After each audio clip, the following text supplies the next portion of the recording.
Baik, bertemu lagi di perkuliahan Functional Grammar, dan topik kali ini kita akan membahas makna yang kedua dari metafungsi bahasa di dalam Functional Grammar yang ada 3 makna.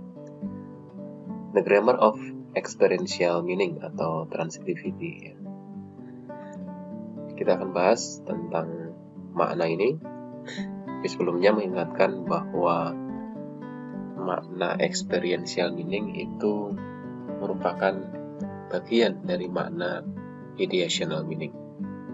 Mudah-mudahan masih ingat bahwa makna ideational, untuk menjelaskan makna ideational, kita memerlukan 2 alat ya. Yang pertama adalah transitivity atau the grammar of experiential meaning, dan yang kedua adalah clause complex atau the grammar of logical meaning. Dalam konteks fungsi ideasional ya, salah satu cara untuk mendeskripsikan klausa ya, secara fungsional ya, dalam kaitannya dengan bagaimana klausa itu merepresentasikan pengalaman kita tentang dunia.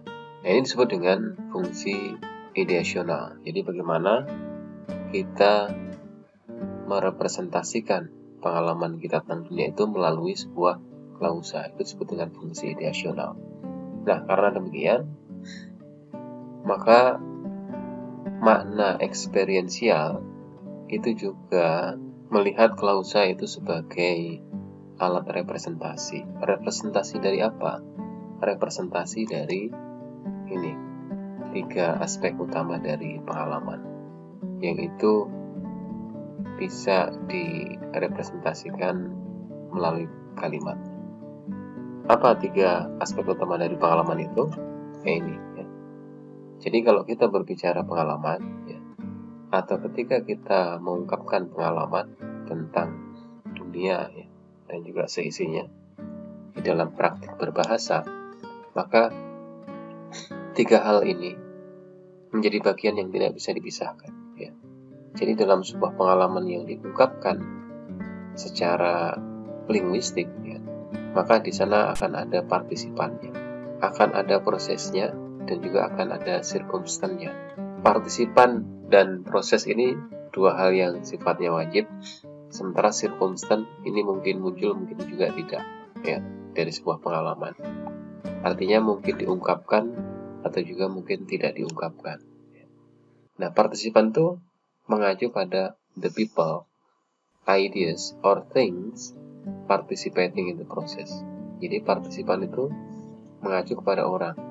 Selain orang, bisa juga idea ya, atau sesuatu yang berpartisipasi ya di dalam kegiatan tertentu. Dengan demikian, partisipan ini mengacu pada subjek ya.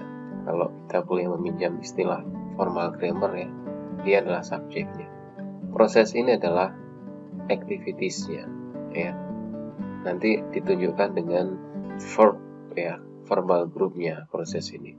Jadi proses ini bagian ya, dari pengalaman ya, yang menunjukkan aktivitas, dan aktivitas itu bisa sifatnya fisik, bisa aktivitas mental, bisa verbal, bisa state of being, juga state of having. Kemudian circumstance itu adalah condition ya. Condition, kondisi, situasi. Misalnya when, berarti dia menyatakan waktu, where, tempat, why, mengapa, sebab akibat, or how the process take place ya. Bagaimana sebuah peristiwa itu bisa terjadi. Jadi sekali lagi ini adalah 3 aspek dari pengalaman ya, yang utama ya. Jadi ketika kita mengungkapkan pengalaman, ada partisipannya, ada prosesnya, ada circumstance-nya. Selanjutnya, kita berbicara di tataran labeling. Jadi makna experiential tadi yang melihat klausa sebagai alat representasi pengalaman, dan pengalaman itu ada 3 elemen utamanya, partisipan, proses, dan circumstance.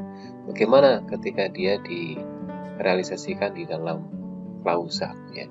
Partisipan itu nanti tentunya akan diwakili dengan non-group. Jadi kalau ada bagian klausa yang dia secara gramatikal klasisnya itu adalah non-group, maka dia nanti masuk partisipan.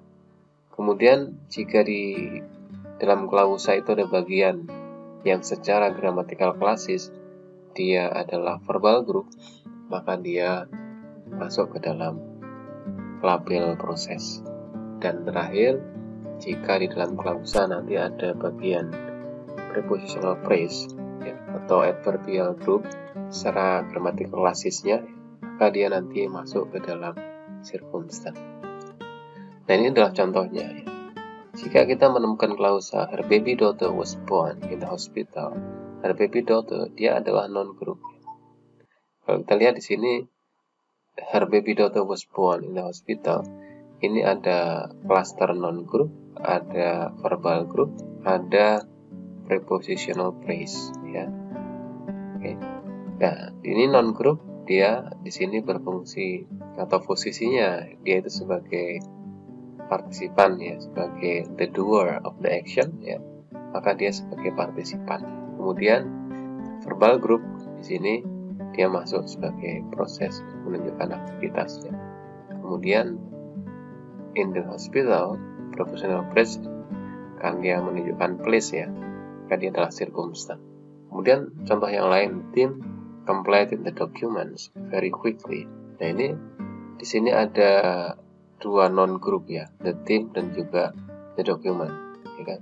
Kan dua-duanya kata benda, cuma yang satu dia ada di posisi the doer of the action, sementara di sini dia berfungsi sebagai complement, sehingga yang the doer of the action dia masuk partisipan, sedangkan yang sebagai complement dia masuk partisipan juga, tetapi partisipannya nanti akan diberikan nama yang berbeda nanti ya, secara lebih detail ya. Jelas ini partisipan juga, ini juga partisipan. Sementara kalau untuk membedakan, dia sebagai subjek, yang partisipan yang the team ini, sementara the document itu sebagai objeknya atau complement. Kemudian verbal groupnya completed ya, dia adalah proses.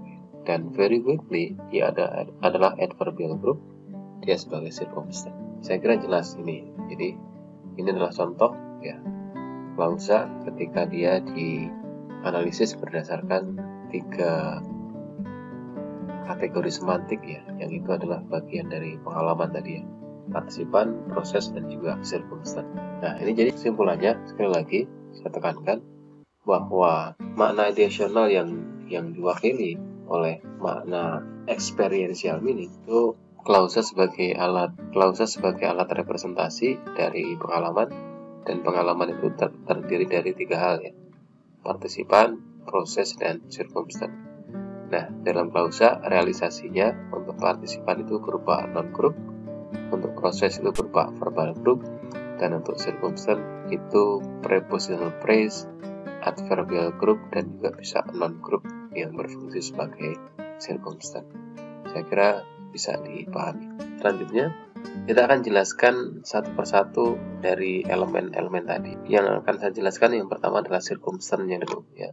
Circumstance ini cukup mudah karena dia kalau di istilah grammar formal dia adalah adverb-nya ya. Nah, ini kalau di makna interpersonal adverb itu kan disebutnya adjunct ya. Nah, kalau di sini adverb itu di dalam konteks makna experiential dia disebutnya dengan circumstance. Jadi secara singkatnya circumstance ini menjawab pertanyaan when, where, why, how many, dan as what. Dan demikian circumstance ini juga ada yang menunjukkan waktu, tempat, ya, sebab akibat, dan juga bisa juga terkait dengan manner, how itu manner, kemudian juga as what itu role atau peran. Kan di dalam istilah grammar formal juga ada istilah adverb of time, adverb of place, adverb of manner, dan sebagainya. Nah, kita lihat contohnya ya, circumstance yang menunjukkan waktu atau time, misalnya dia every Sunday ya. Kemudian yang menunjukkan place contohnya adalah he goes to church every Sunday misalnya. Kemudian circumstance yang menunjukkan manner ini ada beberapa jenis ya, yang ada yang menunjukkan mean, alat, quality, kualitas ya, comparison atau perbandingan. Misalnya kalau mean atau alat, he goes by taxi. By taxi ini adalah alat. He love her madly, madly, deeply, true, truly.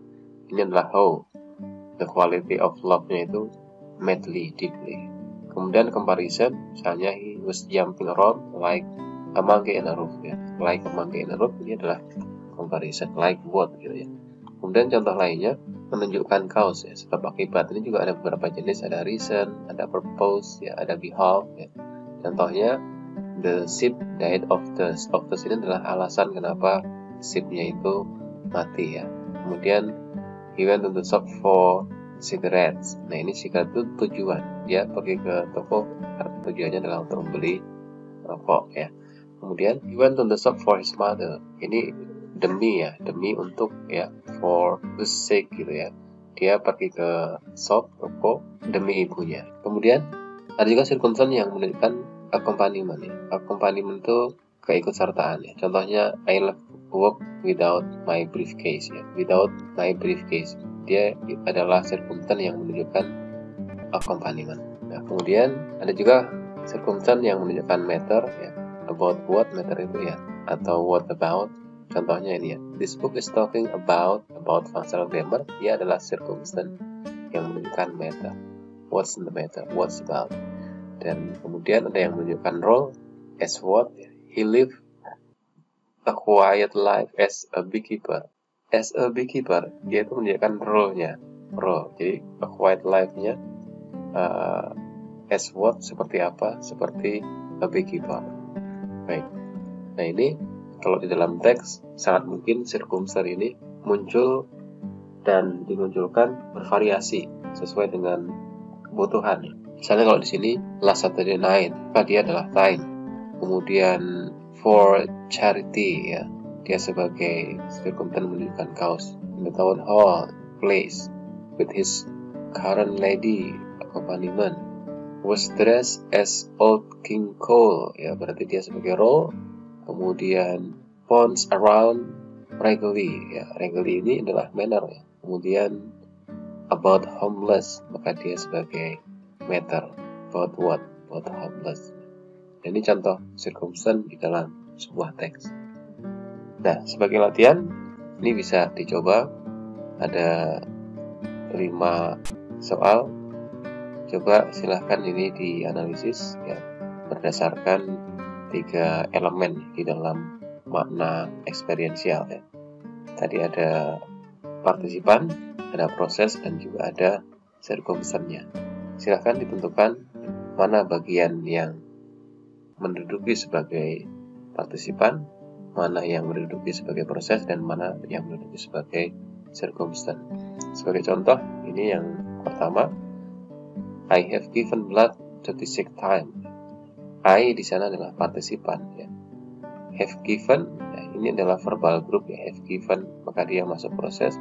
Kemudian blood ini adalah partisipan, dan the sick time ini dia circumstance, ya, menunjukkan time extent, ya, duration 36 times. Oke. Silakan jadi nanti menganalisisnya ini dengan cara membuat 2 baris ini, ya, 2 baris.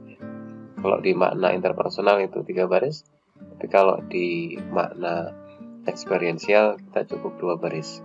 Baris yang pertama ini diisi klausanya, baris yang kedua ini nanti diisi dengan labeling, ya, diisi dengan labeling yang terdiri dari 3 elemen pengalaman tadi, ya, partisipan, proses, dan juga circumstance. Silakan, selamat berlatih.